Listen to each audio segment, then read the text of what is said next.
Hello students, আশা কৰো সকলো ভালে কুশলে আছা। খবৰ খালি তোমালোকৰ চাগে ঠিকই চলি আছে। 11 এক্সাম তোমালোকে কি হৈছে কি নাই হয় তোমালোকে তো গম পাইছে। কিন্তু আমি 11 কথা জানো ভাবি থাকিলে হ'ব। 12 জাৰ্নি আমি আৰম্ভ কৰিবলৈ সময় আহি পৰিছে আমাৰ হাতত। কাৰণ 12 টো আমাৰ কাৰণে যদি কওঁ এবছৰ বুলি কিন্তু নহয় এবছৰ। কেৱল আমি কিমান সময় পাওঁ তোমালোকেও জানা 6 বা 7 মাহে আমি সময় পাওঁ কাৰণ ডিসেম্বৰত আমাৰ ফাইনেল আহি পৰি যায়। তাৰ পিছত ডিসেম্বৰত তোমালোকৰ টেষ্ট হ'ব। টেষ্টৰ পাছত তোমালোকে ফেব্ৰুৱাৰীত ফাইনেল দিব লাগিব। খুব কম সময় আৰু তোমালোকৰ কাৰণে খুব কম সময় যাতে আমি ম্যাক্সিমাম বেনিফিট কৰি পাব পাৰো। সেই অৰ্থে আমি আজিৰ পৰা তোমালোকক 12 যে ফাৰ্স্ট যেটো চেপ্টাৰ আছে ৰিলেশন ফাংচনৰ ফাৰ্স্ট ভিডিও মই তোমালোকলৈ আগবঢ়াব বিচাৰিছো। কোৰ পৰা আৰম্ভ কৰিম তোমালোকে হোৱাট ইজ ৰিলেশনৰ পৰা আৰম্ভ কৰিম। তোমালোকে মোক চিনি পাইছে 12 যেনেকৈ 12 ষ্টুডেন্টখিনি যেনেকৈ সহায় কৰিছিলো। তে 11 পৰা তোমালোক 12 উঠিবা। 12 যাতে তোমালোককো আমি সেই ঠিক একেদৰে আৰু বেটাৰ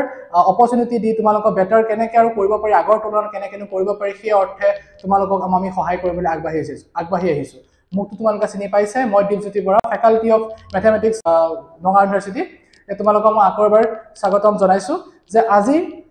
আমি ৰিলেশনৰ পৰা আৰম্ভ কৰিম। এতিয়া ৰিলেশন বুলি ক'লে তোমালোকেতো জানাই হোৱাট ইজ ৰিলেশন 11 টো পাই আহিছো সম্পৰ্ক মানে কি। কিন্তু 12 আমি ৰিলেশনৰ পৰা বস্তুখিনি আৰু অলপ এক্সটেন্ডেড বস্তুখিনি আমি পঢ়িম। এতিয়া ৰিলেশনৰ বিভিন্ন টাইপছখিনি পঢ়িম। এতিয়া তোমালোকক মই ইউটিউবত ইয়াৰ ৰিলেশনৰ ৰিলেটেড কিছুমান ভিডিও আমি তোমালোকক আগবঢ়াম। কিন্তু সকলো বস্তু জানো তোমালোকক পাব্লিকলি সকলো বস্তু তোমালোকক গোটেই কোৰ্স জানো তোমালোকক কোৱাটো সম্ভৱ হ'ব। সেই অৰ্থে যাতে মই তোমালোকক সকলো বস্তুখিনি তোমালোকক প্ৰভাইড কৰিব পৰা যায়। তোমালোকক যাতে প্ৰতিটো টপিক কনসেপচুৱেল যিমানবিলাক টপিক আছে সৰু সৰু টপিকেই হওক বা ডাঙৰ ডাঙৰ টপিকেই হওক প্ৰতিটো বস্তু যাতে ইজি ওয়ে তোমালোকক যাতে এক্সপ্লেইন কৰিব পাৰো। সেই অৰ্থে আমি তোমালোকে গমেই পাইছা যে আমি ম্যাথছৰ কাৰণে ইনফাইনাইট ম্যাথছ বেটছ লঞ্চ কৰিছো। আৰু তাত আমি কি কৰিম সকলোবোৰ যাতে তোমালোকক টপিক ওয়াইজ সকলো বস্তু প্ৰভাইড কৰাৰ লগতে কোৱেশ্চন আনসাৰৰ পৰা আৰম্ভ কৰি তোমালোকৰ PYQ পৰা আৰম্ভ কৰি DPP সকলো বস্তু তোমালোকক প্ৰভাইড কৰা যাব। আমি অনলাইন বেটছটো আমাৰ ইনফাইনাইট ম্যাথছ বেটছটো আমি লঞ্চ কৰিছো যাতে তোমালোকৰ ভৱিষ্যতৰ যিডাল গাৰ্ভ হ'ব যাতে এনেকুৱা হয়। অৰ্থাৎ তোমালোকৰ 11 নলেজ ইয়াতে থাকক বা ইয়াতে থাকক য'তেই নাথাকক যাতে এটা ইনক্ৰিজিং ফাংচন হয়। সেই অৰ্থে তোমালোকক আমি 11 বেটছটো লঞ্চ কৰিছো। লগতে আমাৰ অফলাইন চেণ্টাৰৰ কথা তোমালোকেও জানা আমি নগাঁৱৰ মজমজিয়াত আমাৰ মহাৰিষি টিউটৰিয়েল চেণ্টাৰ আছে। তাত আমি অফলাইনত যিদৰে আমি ষ্টুডেণ্টখিনিক ইমান দিনৰ পৰা গাইড কৰি আহিছো ঠিক সেইদৰে তোমালোকৰ অনলাইনতো সেই একেই মেটেৰিয়েল সেই একেই যাতে তোমালোকৰ সমানে অনলাইন অফলাইনৰ লগতে অনলাইনত যাতে সকলোবোৰ সুবিধা তোমালোকক দিব পৰা যায়। সেই অৰ্থে আমি তোমালোকৰ বাবে আজি প্ৰথম ভিডিও মই তোমালোকলৈ আগবঢ়াম হোৱাট ইজ ৰিলেশনৰ পৰা। তোমালোকে আমাৰ লগত থাকিবা আমি কেনেধৰণে সহায় কৰিব পাৰো আৰু কিবা ডাউট থাকিলে আমাৰ কোৰ্সৰ বিষয়ে জানিব লগা থাকিলে তোমালোকক আমাৰ ডেসক্ৰিপচনত বা লগতে এই ভিডিওৰ তলত মোৰ ফোন নম্বৰ দিয়া হৈ থাকিব। লগতে তোমালোকে আমাক কন্টাক্ট কৰিব পাৰিবা। এনি কিবা ডাউট থাকিলে বা এনি কিবা কিউৰিজ থাকিলে বা কোৱেশ্চন যদি তোমালোকৰ কিবা ওলাই আমাৰ বেটছৰ বিষয়ে কেনেকুৱানো আছে কি হৈছে কেনেকুৱা নহব কি পাবা কি নাপাবা সকলোবোৰ ভিডিও তোমালোকে পাবা। এতিয়া 12 তোমালোকে 12 টো কম পাইছা যে খুব কম সময় পাবা। এটা 12 তোমালোকে সময় নষ্ট কৰি থাকিলে নহব। তোমালোকক খুব কম সময়ত যাতে আমি এই 6 মাহ 7 মাহৰ ভিতৰত যাতে আমি খুব এটা ভাল ৰিজাল্ট কৰিব পাৰো কাৰণ সেই ৰিজাল্টে তোমালোকৰ ভৱিষ্যতৰ এটা ডাইৰেকশন নিৰ্ণয় কৰিব। সেই অৰ্থে তোমালোকে এটা ওয়াইজ এটা ডিসিশন লোৱাৰ সময় আহি পৰিছে। সেইকাৰণে তোমালোকে আমাৰ তাতে জয়েন কৰা বা বেলেগতে জয়েন কৰা কিন্তু তোমালোকে প্ৰথমৰ পৰা যাতে ডেডিকেটলি সমানে আমি যেনেকৈ কষ্ট কৰি যাওঁ ঠিক সেইদৰে আমাৰ লগত সমানে যাতে কষ্ট কৰি যাব পাৰা। সেই অৰ্থে তোমালোকে প্ৰথমৰ পৰাই ভালদৰে পঢ়ি যাবা। আমি যিমান পাৰো তোমালোকৰ লগত সদায় আছো। মই আছো চিন্ময় ছাৰ আছে লগতে ফিজিক্সৰ বাবে শাহৰুখ ছাৰ আছে। সকলোৱে আমাৰ তিনিটা বেটছ আমি লঞ্চ কৰিছো তোমালোকে অলৰেডি গম পাইছে। সকলোবোৰ ইনফৰমেশ্যন আমাৰ ৱেবছাইটত দিয়া হৈ আছে। ৱেবছাইটতো সকলো বস্তু এই ভিডিওবিলাকো আমাৰ ৱেবছাইটত আপলোড হ'ব। তো সকলো বস্তু তোমালোকে পাবা। ঠিক আছে আজি মই প্ৰথম ভিডিওটো তোমালোকৰ হোৱাট ইজ ৰিলেশনৰ পৰা লেকচাৰ 1 হিচাপে আগবঢ়াইছো। তোমালোকে চাই যোৱা। চোৱা দে তোমালোকে মই হোৱাট ইজ ৰিলেশনৰ পৰা আৰম্ভ কৰিব বিচাৰিছো। ৰিলেশন মানে তোমালোকে জানা আমি কি নকওঁ আমি ধুনীয়াকৈ ৰিলেশন মানে আমাৰ দেউতাৰ লগত মাৰ ৰিলেশন মোৰ লগত মাৰ ৰিলেশন মানে কি সম্পৰ্ক আমি চিম্পলি বস্তু জানো। সেই বস্তুখিনি তোমালোকে অলৰেডি 11 পাই আহিছে। তথাপিও মই 11 লগত 12 জাৰ্নিটোনো কেনেকৈ ৰিলেট কৰিব পাৰি সেই বস্তুখিনিৰ ওপৰত লক্ষ্য কৰি মই তোমালোকক হোৱাট ইজ ৰিলেশনৰ পৰা আৰম্ভ কৰিব বিচাৰিছো। ঠিক আছে এতিয়া সেইবোৰ ৰিলেশনকে আমি মেথছৰ ভাষাতনো আমি কেনেকৈনো কৰিব পাৰো। ঠিক আছে সেই বস্তুখিনি মই তোমালোকৰ বাবে আগবঢ়াম। ৰিলেশন বুলি ক'ব গ'লে মেথছৰ ভাষাত আমি সেটৰ দ্বাৰা লৈ যাম। দুটা নন এম্পটি সেট লম। সেটৰ মাজতনো কেনেকুৱা ধৰণৰ সম্পৰ্ক হ'ব পাৰে সেই ৰিলেশনবিলাকনো কেনেকুৱা ধৰণৰ হ'ব পাৰে সেই বস্তুখিনি তোমালোকৰ বাবে মই আগবঢ়াই যাম। ঠিক আছে এতিয়া ৰিলেশন বুলি ক'ব গ'লে আমি কাম এটা কৰো মেথছৰ ভাষাত আমি দুটা সেট লওঁ। দুটা সেট মই A আৰু B লওঁ। ঠিক আছে তো A আৰু B ৰ মাজত মই কি বনাব লাগে ৰিলেশন বনাব লাগে। A আৰু B মাজৰ ৰিলেশ্যন বনাব লাগে এতিয়া তোমালোকে ৰিলেশ্যন বুলি মই কোৱাৰ আগত এটা বস্তু তোমালোকে ভালদৰে চোৱা হোৱাট ইজ ৰিলেশ্যন কিনো হয় সেই বস্তুখিনি আমি চাওঁ এতিয়া আমি আগতে পঢ়ি আহিছো যে Cartesian product of two set দুটা সেট যদি আমাক দিয়া হৈ আছে সাপোজ A আনটা সেট দিয়া হৈ আছে তোমাৰ B ঠিক আছে আমি A ক্ৰস B উলিয়াব লাগে A ক্ৰস B নাইবা B ক্ৰস A কি বুলি কোৱা হয় তোমালোকে জানা তোমালোকে 11 পাই আহিছে কি বুলি কোৱা হয় Cartesian product of two sets ঠিক আছে Cartesian product of two sets এতিয়া মই সাপোজ তোমালোকৰ ফৰ এক্সাম্পল মই এক এলিমেন্ট ললো সাপোজ মই এক এলিমেন্ট ললো 1 2 দুটা এলিমেন্ট ললো ইয়াত সাপোজ এলিমেন্ট আছে A, B তেন্তে A ক্ৰস B তোমালোকে জানা কি হ'ব ইয়াৰ ফাৰ্স্ট এলিমেন্টৰ লগত ইয়াৰ ফাৰ্স্ট এলিমেন্ট 1, A 1, কি হ'ব B হ'ব তাৰ পিছত 2, A তাৰ পিছত কি হ'ব 2, B হ'ব তোমালোকে জানা A ক্ৰস B উলিয়ালো ঠিক সেইদৰে মই B ক্ৰস A উলিয়াব পাৰো এতিয়া মই কি কৰিছো ভালকে চোৱাচোন A এলিমেন্ট খিনিৰ লগত B এলিমেন্ট খিনি মই সম্পৰ্ক বনাইছো মই ৰিলেশ্যন বনাইছো A লগত B মই ৰিলেট কৰিছো সেটোৱে ৰিলেশ্যন যে তাৰ মানে তুমি এটা কথা কম পালা যে A ৰ পৰা B লে ৰিলেশ্যন বেলেগ একোৱে নহয় কি হয় A ৰ পৰা B লে ৰিলেশ্যন কি হয় A ক্ৰস B যেটো তোমাৰ সেট আছে A ক্ৰস B যেটো সেট আছে অৰ্থাৎ Cartesian product of two sets যেটো আছে তাৰ তুমি যিমানটা সাবসেটস বনাব পাৰিবা সিমানটাই কি হয় ৰিলেশ্যন হয় A ৰ পৰা B লে অৰ্থাৎ A ৰ পৰা B ৰ A ক্ৰস B ৰ যিমানটা সাবসেটস হ'ব প্ৰতিটোৱে কি হ'ব এটা ৰিলেশ্যন হ'ব পাৰিব কৰ পৰা A ৰ পৰা B লে ঠিক আছে A ৰ পৰা B লে তুমি যিমানটা কি হ'ব A ৰ পৰা B লে তুমি A ক্ৰস B যিমানটা সাবসেটস হ'ব সিমানটা ৰিলেশ্যন পাবা কিমান কৰ পৰা A ৰ পৰা B লে পাবা এতিয়া মই এটা তোমালোকৰ এক্সাম্পল দিলো 11 ৰ কনসেপ্টৰ পৰা মই আহিছো A যদি সাপোজ A তোমালোকৰ কেটা এলিমেন্ট আছে m টা এলিমেন্ট আছে B সাপোজ কেটা এলিমেন্ট আছে n টা আছে তেতিয়া হলে A ক্ৰস B কিমানটা থাকে তোমালোকে নিশ্চয় পা আহিছা কিমানটা থাকে m into n টা এলিমেন্ট থাকে ডেফিনেটলি তোমালোকে জানা এতিয়া মোক এটা কথা কোৱাচোন তোমালোকে ভালদৰে জানা যে এটা সেটৰ কিমানটা সাবসেট হ'ব কোনে নিৰ্ণয় কৰে এটা সেটৰ কিমানটা সাবসেট হ'ব কোনে নিৰ্ণয় কৰে তোমালোকে জানা কোনে নিৰ্ণয় কৰে তাৰ পাৱাৰ সেটটোৱে নিৰ্ণয় কৰে অৰ্থাৎ A ক্ৰস B ৰ যেটো পাৱাৰ সেট হ'ব A ক্ৰস B পাৱাৰ সেটটো আমি কি বুলি লিখো P of A cross B বুলি লিখো তোমালোকে ভালদৰে জানা P of A cross B তে P of A cross B কিমানটা এলিমেন্ট থাকিব জানা তোমালোকে এনে কিমান হয় যদি সেটটোত n টা এলিমেন্ট থাকে পাৱাৰ সেটত কিমানটা এলিমেন্ট থাকে 2 টু দি পাৱাৰ n টা থাকে So P of A cross B কিমানটা থাকিব 2 to the power m into n টা থাকিব ঠিক আছে পাৱাৰ সেট ঘাত সংহতি আমি জানো দেই পাৱাৰ সেট ঘাত সংহতি ৰিলেশ্যন সম্পৰ্ক আমি অসমীয়া টাৰ্মখিনি লগতে পঢ়ি যাম মেথছত কোনো ল্যাঙ্গুৱেজ ইফেক্ট নকৰে তুমি মেথছে হওক তুমি ইংলিশ মিডিয়াম পঢ়া অসম মিডিয়াম পঢ়া যে নকওঁ তোমাৰ কাৰণে সদায় সহজ হ'ব মই তোমালোকক যিমান পাৰো ইজিলি লৈ যাম যাতে আমাৰ 12 টু মোৰ লগত তোমালোকৰ যাতে বেষ্ট জাৰ্নি হয় সেই প্ৰতি লক্ষ্য ৰাখি মই সৰু কনসেপ্টৰ পৰা যিমান কনসেপচুৱেল কোৱেশ্চন হওক কনসেপচুৱেল টপিক হওক সকলো বস্তু মই তোমালোকক কভাৰ কৰিব ট্ৰাই কৰিম ঠিক আছে এটা power set 2 to the power m into n হ'ল অৰ্থাৎ A ৰ পৰা B লে অৰ্থাৎ A ৰ পৰা B লে কিমানটা ৰিলেশ্যন হ'ব তোমালোকে জানা 2 to the power m into n টা কি পাবা ৰিলেশ্যন পাবা কৰ পৰা A ৰ পৰা B লে তোমালোকে ৰিলেশ্যন পাবা ঠিক আছে তো A ৰ পৰা B লে তোমালোকে কিমান পাবা 2 to the power m into n টা ৰিলেশ্যন পাবা The ৰিলেশ্যনৰ কথা মানে মই গম কি পালো যে মই যদি কাৰ্টেজিয়ান প্ৰডাক্ট অফ দুটা সেট লও A ক্ৰস B ৰ যিমানটা সাবসেটস হ'ব প্ৰতিটোৱে কি হয় এটা ৰিলেশ্যন হয় এতিয়া তুমি এটা কথা ভালদৰে মন কৰা A ৰ পৰা B লে যেতিয়া তুমি ৰিলেশ্যন বনাবা কিবা ৰেষ্ট্ৰিকচন আছে নেকি নাই তুমি A এলিমেন্টৰ লগত B এলিমেন্ট ধুনিয়াকৈ তুমি ৰিলেট কৰিব পাৰিছা ঠিক সেইদৰে 1 ৰ লগত A 2 1 ৰ লগত B 2 ৰ লগত A 2 ৰ লগত B ধুনিয়াকৈ তুমি ৰিলেট কৰিব পাৰিছা সো তাত কোনো ধৰণৰ তোমাৰ সন্দেহই নাই যে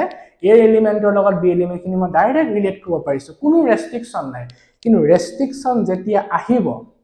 মানে এনেকুৱা ধৰণৰ হৈ গল মই আমি সহজ ভাষাত ক'ব গলো যে মোৰ মামাৰ লগত মোৰ সম্পৰ্ক বনাব যাতে কোনো ধৰণৰ ৰেষ্ট্ৰিকচন নাই মোৰ দেউতা লগত মোৰ মা লগত মোৰ পেহীৰ লগত বা জুনেই নহওক মোৰ ৰিলেটিভছৰ লগত যদি মই তোমাৰ ৰিলেট কৰিবলৈ যাওঁ মই যদি ৰিলেটিভৰ লগত মই ৰিলেশ্যন বনাব যাওঁ একোটো ৰেষ্ট্ৰিকশ্যন নাই কি যে কিবা ৰেষ্ট্ৰিকশ্যন আছে নেকি যে আমি কওঁ নেকি যে আপুনি যদি একিটা শৰ্ত মানি চলে তেতিয়াহে মোৰ লগত আপুনি ৰিলেশ্যন ৰাখিব পাৰিব আপুনি মোৰ দেউতা হ'ব কাৰণে আমুক হ'ব কাৰণে যে একিটা শৰ্ত মানিব লাগিব কোনো ধৰণৰ আমি তেনেকুৱা শৰ্তই নাই অৰ্থাৎ শৰ্ত নাথাকাৰ কাৰণে কি হৈছে ৰিলেশ্যন কিন্তু যেতিয়া এটা শৰ্ত আহিব দুটা শৰ্ত গুছি আহিব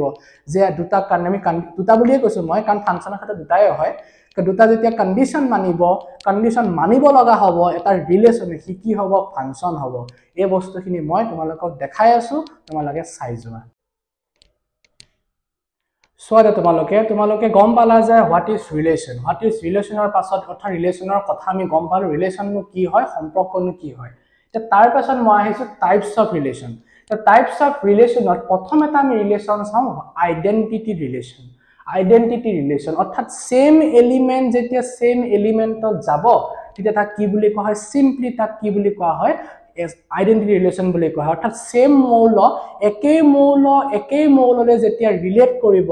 1 to 1 ত যাব 2 to 2 ত যাব 1 to 1 ত যাব 2 to 2 ত যাব a to a ত যাব সেম এলিমেন্ট যেতিয়া সেম এলিমেন্টৰ সৈতে ৰিলেশ্যন বনাব তেতিয়া তাক তোমাৰ কি বুলি কোৱা হ'ব সিম্পলি আইডেন্টিটি ৰিলেশ্যন বুলি কোৱা হ'ব ঠিক আছে তাকে মই তোমালোকক মেথছৰ ভাষাত জাস্ট ডেফিনেশনটো দিয়া হৈছে a b a said then the identity relation on a is denoted by this ia and this defined as this to just definition the definition of আমি কথাবিলাক গম নাপাব পাৰো আমি एग्जांपल লওঁছন এটা সাপোজ মই সেট ললো সেটটোত মই সহজ সেট লৈছো মই a, b মই দুটা মৌল ললো দুটা এলিমেন্ট ললো এটা আইডেন্টিটি ৰিলেশ্যন বুলি ক'ব গলে আইডেন্টিটি ৰিলেশ্যন কোৰ পৰা কলে বনাব লাগে a ৰ পৰা a লে বনাব লাগে এটা আইডেন্টিটি ৰিলেশ্যন কেতিয়া হ'ব সোৱা যদি a টোৱে কেৱল a হৈতে মেপ কৰে b টোৱে যদি b লৈকেহে যায় তেতিয়া কি হ'ব আইডেন্টিটি ৰিলেশ্যন হ'ব অৰ্থাৎ i টো ইয়াৰ ক্ষেত্ৰত কেনেকুৱা হ'ব সোৱাচোন i টো ইয়াৰ ক্ষেত্ৰত কেনেকুৱা হ'ব a, a b, b অৰ্থাৎ সেম এলিমেন্ট যেতিয়া সেম এলিমেন্টত যাব তেতিয়া কি বুলি কোৱা হ'ব সিম্পলি আইডেন্টিটি ৰিলেশ্যন বুলি কোৱা হ'ব এই ৰিলেশ্যনটো মই বহুত এটা ইম্পৰ্টেন্ট ৰিলেশ্যন কাৰণ তোমালোকে ৰিফ্লেক্সিভিটি পঢ়িবা ৰিফ্লেক্সিভ ৰিলেশ্যন পঢ়িবা সিমেট্ৰিক ৰিলেশ্যন পঢ়িবা ট্ৰানজিটিভ ৰিলেশ্যন পঢ়িবা তাত তোমালোকৰ ৰিফ্লেক্সিভতে এই আইডেন্টিটি ৰিলেশ্যন তোমালোকৰ ইউজ হ'ব এই কাৰণে মই তোমালোকক দিছো তোমালোকে সোৱা যে আইডেন্টিটি ৰিলেশ্যন হয়নো কি ঠিক আছে আমি সহজে যিমান পাৰো ইজিলি বস্তুবিলাক লৈ যাব ট্ৰাই কৰিম তোমালোকে যিমান পাৰা বস্তুবিলাক মই সৰু পৰা সৰু বস্তু হওক যিমান আমি কনসেপচুৱেল কোৱেশ্চন নহওক লাগিলে কনসেপচুৱেল যিমান টপিকেই নহওক যিমান জটিল টপিকেই নহওক সহজ ভাষাত মই তোমালোকক এক্সপ্লেইন কৰিম আমাৰ অনলাইন বেটছৰ কথা তোমালোকে গম পাইছে ইনফিনিটি মেথছ বেছ আছে আৰু অফলাইনতো আমাৰ চেণ্টাৰ আছে নগাঁও মহাৰিষি টিউটৰিয়েল চেণ্টাৰ তাতো আমাৰ সকলো বস্তু প্ৰভাইড কৰা হয় অফলাইন আমাৰ কোচিংও কৰা হয় টিউচনখিনি তোমালোকক কৰা হয় 12ৰ কাৰণে তোমালোকে বস্তুবিলাক চাই যোৱা মই কেনেকৈ তোমালোকক কন্টেন্ট আগবঢ়াইছো এটা আইডেন্টিটি ৰিলেশ্যনৰ পাছত নেক্সট মই টাইপছত গৈ আছো তোমালোকে চাই যোৱা এতিয়া চোৱা তোমালোকে আইডেন্টিটি ৰিলেশ্যনৰ কথা তোমালোকে গম পালা তাৰ পিছত মই তোমালোকক এটা নতুন ৰিলেশ্যনৰ বিষয় লৈ যাব বিচাৰিছো তাক যাৰ নাম হৈছে ৰিফ্লেক্সিভ ৰিলেশ্যন কাৰণ এই ৰিলেশ্যনখিনি যেতিয়া আমি ৰিফ্লেক্সিভ পঢ়িম সিমেট্ৰিক এচিমেট্ৰিক এন্টিচিমেট্ৰিক তাৰ পিছত ট্ৰানজিটিভ ৰিফ্লেক্সিভ সিমেট্ৰিক লগতে তোমাৰ ট্ৰানজিটিভ এই তিনিটা যেতিয়া হ'ব তোমালোকে গম পাবা যে ইহত দুটা সেট কি হ'ব পাৰে ইকুইভ্যালেন্ট হ'ব পাৰে সিহঁতৰ মাজত ৰিলেশ্যন হ'ব ৰিলেশ্যনটো ইকুইভ্যালেন্ট হ'ব পাৰে অৰ্থাৎ ইকুইভ্যালেন্ট ৰিলেশ্যন ফৰ্ম কৰিব সেইখিনি বস্তু মই তোমালোকক লাহে লাহে দেখাম ফাৰ্স্ট মই তোমালোকক এতিয়া তোমালোকৰ আইডেন্টিটি ৰিলেশ্যনৰ পাছত মই নেক্সট ৰিলেশ্যনত আহিছো এটো হৈছে তোমাৰ ৰিফ্লেক্সিভ ৰিলেশ্যন এটা ৰিফ্লেক্সিভ ৰিলেশ্যন হয় নেকি ডেফিনেশ্যনটো চোৱাচোন এটা ৰিলেশ্যনক মই ৰিফ্লেক্সিভ বুলি কম এটা ৰিলেশ্যনক মই ৰিফ্লেক্সিভ ৰিলেশ্যন বুলি কম কেতিয়া কম যদি আইডেন্টিটি ৰিলেশ্যনটো আৰৰ কি হয় এটা সাবসেট হয় যদি আইডেন্টিটি ৰিলেশ্যনটো আৰৰ এটা উপসংহতি হয় তেতিয়া তাক কি বুলি কোৱা হ'ব সিম্পল মই ডেফিনেশ্যন দিছো তাক কি বুলি কোৱা হ'ব ৰিফ্লেক্সিভ ৰিলেশ্যন বুলি কোৱা হ'ব একদম সিম্পল ডেফিনেশ্যন কিতাপৰ ডেফিনেশ্যনটো হয়তো নাথাকিব পাৰে আমি সিম্পল ৰিলেশ্যন আমি দেখাব পাৰিম কি ৰিফ্লেক্সিভ হয় না নহয় এটা एग्जांपल লোৱা সাপোজ এটা ৰিলেশ্যন আৰ এনেকুৱাকে দেখুৱা আছে এটা সেট এ ৰ ওপৰত এ সাপোজ এ সেটটো এনেকুৱা 1 2 3 সাপোজ তিনটা এলিমেন্ট আছে ঠিক আছে The relation to suppose এনেকুৱা তুমি ডিফাইন কৰিছা 1, 1 তাৰপিছত 1, 2 2, 2 তাৰপিছত চোৱাচোন 2, 3 3, 3 এটা মই ৰিলেশ্যন ডিফাইন কৰিলো কাৰ ওপৰত এই সেটটোৰ ওপৰত ঠিক আছে এতিয়া তোমালোকে গম পোৱা দে এই সেটটোৰ কিমানটা ৰিলেশ্যন হ'ব কিমানটা ৰিলেশ্যন 2 to the power 9টা হ'ব 2 to the power 9টা ৰিলেশ্যন হ'ব পাৱাৰ সেট মতে কৰ পৰা এৰ পৰা এলে আমি ৰিলেশ্যন বনাব গলে কিমানটা পাম 2 to the power 9টা আমি ৰিলেশ্যন পাম এতিয়া চোৱাচোন মই যদি এৰ ওপৰত আইডেন্টিটি ৰিলেশ্যন ডিফাইন কৰিবলৈ যাওঁ আইডেন্টিটি ৰিলেশ্যন তোমালোকে জাস্ট পঢ়িছা কি আছিল যে সেম এলিমেন্টত যাব লাগিব অৰ্থাৎ 1 to 1 2 to 2 যাব লাগিব 3 to ক'ত যাব লাগিব 3 যাব লাগিব তাক আমি কি বুলি কওঁ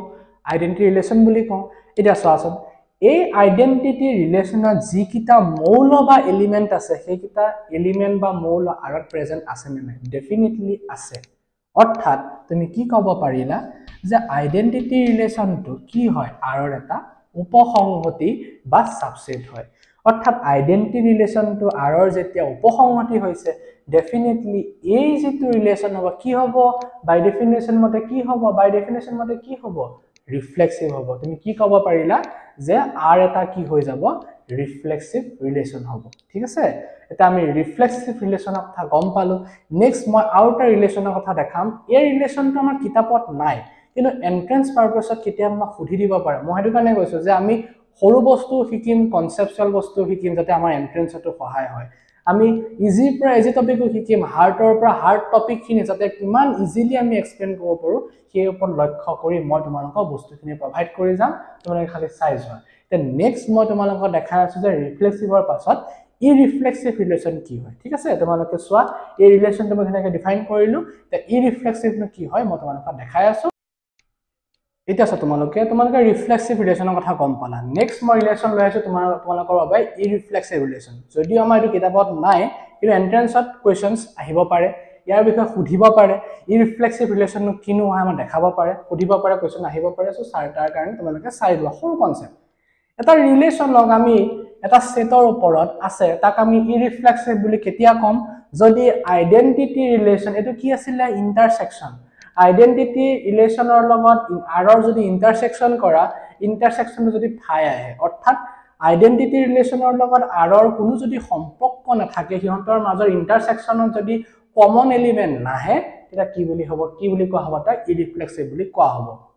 তোমাক কোনোবাই ক'ব পাৰে যদি ৰিফ্লেক্সিভ নহয় যিবিলাক ৰিফ্লেক্সিভ নহয় সেইবিলাক ইৰিফ্লেক্সিভ কথাটো আধা সঁচা আধা মিছাও কেনেকৈ চোৱা যদি এটা সেট নন এম্পটি হৈ আছে এটা নন এম্পটি সেট অৰ্থাৎ তাত যদি মৌল আছে তেন ডেফিনেটলি কি যদি ৰিফ্লেক্সিভ হৈছে কেতিয়া ইৰিফ্লেক্সিভ হ'ব নোৱাৰে আৰু যদি ইৰিফ্লেক্সিভ হৈছে তেতিয়ালে ৰিফ্লেক্সিভ হ'ব নোৱাৰে কিন্তু এটা সেট যদি এম্পটি হয় এম্পটি যদি হৈ যায় তেতিয়া সি ৰিফ্লেক্সিভো হ'ব পাৰে লগতে সি ইৰিফ্লেক্সিভ হ'ব পাৰে মই তোমালোকক আগন্তুক ভিডিও বিলাকত যেতিয়া তোমালোকক বস্তুবিলাক মই ভালকে এক্সপ্লেইন কৰা আৰু ইয়াতকে যাতে বেটাৰ এক্সপ্লেনেশন দিবলৈ চেষ্টা কৰি গৈ থাকিম আগন্তুক ভিডিও বিলাকত তোমালোকে এই বিষয়ে পাই গৈ থাকিবা ঠিক আছে আমি যেতিয়া কোৰ্স বিলাক পঢ়াম কোৰ্সৰ ভিতৰত ইয়াত সৰু সৰু বস্তু ইয়াৰ লগত ৰিলেটেড আৰু বিভিন্ন কনসেপ্ট আছে এই কনসেপ্ট বিলাকো আমি ডেলিভাৰ কৰিব ট্ৰাই কৰিম যাতে তোমালোকে কেৱল বোৰ্ডৰ কাৰণে নহয় এন্ট্ৰেন্সৰ কাৰণেও প্যাৰালেল প্ৰিপাৰেচন কৰি যাতে জেই ক্ৰেক কৰিব পাৰা সেই পৰ্যন্ত আমি বস্তুখিনি তোমালোকক আগবঢ়াই গৈ থাকিম এতিয়া মই ডেফিনেশনটো দিলো তে জাস্ট তোমালোকে জাস্ট সিম্পল এক্সাম্পল দানো সেটটো একেটাই লম মই আগৰ দৰে সাপোজ তিনটা এলিমেন্ট আছে 1, 2, 3 এটা ৰিলেশ্যন আৰ ওপৰত ডিফাইন কৰিছো মই এনেকে সাপোজ এনেকুৱা হল 2, 3, 1 1, 2 suppose মই লম তে ইয়াৰ আইডেন্টিটি ৰিলেশ্যন কি হয় তোমালোকে জানা আগৰ নিচিনা আইডেন্টিটি ৰিলেশ্যন কি আহে 1, 1 আহে 2, 2 আহে আৰু কি আহে 3, 3 আহে ভালকে মন কৰাচোন আইডেন্টিটি ৰিলেশ্যনৰ আৰৰ মাজত কিবা কমন এলিমেন্ট আছে নেকি ভালকে চোৱাচোন নাই দেখাম মই আইডেন্টিটি ৰিলেশ্যন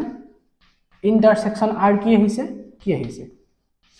পাই আহিছে অৰ্থাৎ আইডেন্টিটি ৰিলেশ্যনৰ লগত আৰৰ কোনো ধৰণৰ কমন এলিমেন্ট নাই তাৰ মানে এই যেটো ৰিলেশ্যন হ'ব কি হ'ব এই ৰিলেশ্যন কি হ'ব এটা ইৰিফ্লেক্সিভ ৰিলেশ্যন হ'ব কাৰণ এন্ট্ৰেন্সত কেতিয়াবা চাৰিটা ৰিলেশ্যন দি পেলাই সুধিব পাৰে যে কি ইৰিফ্লেক্সিভ হয় নেকি তে এনেকুৱা ধৰণৰ কোৱেশ্চনছ নট অনলি তোমালোকে যে মই তোমাৰ হাই সেকেন্ডাৰী বোৰ্ডৰ কাৰণে যেটো না বোৰ্ডত নাহে বাৰু এটো এন্ট্ৰেন্সৰ কাৰণে লাগিব ইন ফিউচাৰ যেতিয়া তোমালোকে মাস্টাৰ্স কৰিব যাবা যদি তোমালোকে বিএসসি কৰিব যোৱা যে মেথছত মই অনাৰ্স কৰিব গৈছো তেতিয়া এইবিলাক ৰিলেচনৰ বিষয়ে তোমালোকে পঢ়িব লাগিব কাৰণ আমি বিএসসি পঢ়িব গলে নতুন নতুন আমি থিওৰি পঢ়ো গ্ৰুপ থিওৰি হওক ৰিং থিওৰি হওক বিভিন্ন ধৰণৰ আমি কনসেপ্ট পঢ়ো সেট থিওৰি হওক তাৰ লগত ৰিলেটেড আমি বিভিন্ন কনসেপ্ট জানিব লাগিব আৰু যদি সেই কনসেপ্ট বিলাক আমি জানিব লাগে আমাৰ বেসিক্সটো ষ্ট্ৰং হোৱাটো জৰুৰী কথা আমি যদি আমাৰ ফাউন্ডেশনটো ষ্ট্ৰং নহয় এটা ঘৰৰ যদি সদায় ফাউন্ডেশনটো ষ্ট্ৰং নহয় ঘৰটো যেন তোমালোকৰ কাৰণে সবল সুস্থিৰ হ'ব নহব সেই কাৰণে আমাৰ কি হ'ব লাগিব ফাউন্ডেশনটো সদায় ষ্ট্ৰং হ'ব লাগিব আৰু মই তোমালোকক সেই ফাউন্ডেশনটো ষ্ট্ৰং কৰিবৰ কাৰণে আহিছো যে তোমালোকক যাতে মই তোমালোকৰ সেই ফাউন্ডেশনটো আগন্তুক যিটো জাৰ্নি আছে 12ৰ জাৰ্নিৰ পাছত তোমালোকে ইঞ্জিনিয়াৰিং কৰিবলৈ যোৱা তোমালোকে বিএসসি কৰিব যোৱা বিভিন্ন ফিল্ডত যাতে তোমালোকৰ ফাউন্ডেশনটো ষ্ট্ৰং হোৱাৰ কাৰণে যাতে প্ৰতিটো ফিল্ডত যাতে তোমালোকে এক্সেলেন্ট পাৰফৰম্যান্স দিব পাৰা সেই অৰ্থে মই তোমালোকক দেখাই যাম এতিয়া আজি মই ইনৰিফ্লেক্সিভ ৰিলেশনকে দেখালো ৰিলেশন কি হয় শিকিলো ৰিলেশনৰ টাইপস তিনটা পঢ়িলো আগন্তুক ভিডিঅ তোমালোকে নতুন নতুন ৰিলেশনৰ টাইপস শিকিবা ফাংশনৰ বিষয়ে আলোচনা কৰিম ফাংশনৰ কেনেকে আমি শৰ্টকাট ট্ৰিক ইউজ কৰি ফাংশন এটা চেক কৰিব পাৰো 1 1 on to ফাংশন নতুন কেটা শিকিবা 12ত আছে সেই বস্তুখিনি এটা জানিব পাৰো সেই সকলোবোৰ বস্তু মই তোমালোকক দেখাম তোমালোকে খালি আমাৰ লগত থাকিবা চাই যাবা আমাৰ এই ভিডিওখিনিৰ লগতে এই ভিডিওখিনি তোমালোকৰ ইউটিউবত চোৱাখিনি ইউটিউবত চাবা লগতে আমাৰ ৱেবছাইটতো তোমালোকৰ ভিডিওখিনি আপলোড হ'ব ডেসক্ৰিপচনত অৰ্থাৎ আমাৰ ইয়াত কিউআৰ কোড দিয়া হৈ আছে কিউআৰ কোডত তোমালোকে চাবা যে ৱেবছাইটৰ লিংক দিয়া হৈ আছে তাত আপলোড হ'ব আৰু আমাৰ পেড বেটছতো ইয়াৰ লগত ৰিলেটেড আৰু আমি বিভিন্ন সৰু সুৰা কনসেপ্টৰ পৰা আৰম্ভ কৰি যেমান ডাঙৰ কনসেপ্ট আমাক লাগে সেই বস্তুবিলাক যাতে আমি প্ৰিপেয়াৰ কৰিব পাৰো সেই সকলো বস্তু আমি একদম খুব মিনিমাল কষ্টত maths of physics of chemistry সকলো বস্তু আমি দি যাম তোমালোকে চাই যাবা খালি ঠিক আছে আজি মই তোমালোকক ইয়াতে এৰিছো থ্যাংক ইউ